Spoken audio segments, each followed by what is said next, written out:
Agar namoz o'qimaydigan biror do'stingiz bo'lsa, birodarim, yoki oilangizdan biralari namoz o'qimasa, bu videoni ularga yuboring va ularga shuni eslating. Bir qul namozga turgan vaqtida butun qilgan gunohlari uning boshining ustiga qo'yiladi va har ruku sajda qilgan vaqtida u gunohlar to'kilishni boshlaydi.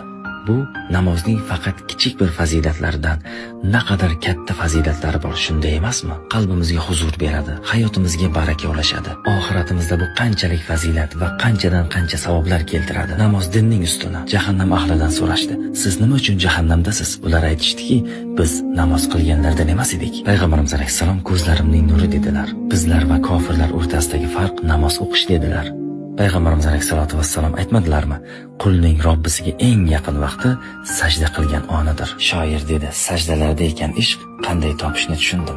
Bu ishqqa ehtiyoji borlarni va namoz o'qimaydiganlar bilan bu videoni baham ko'ring. Balki birlarining namoziga vasila bo'larsiz.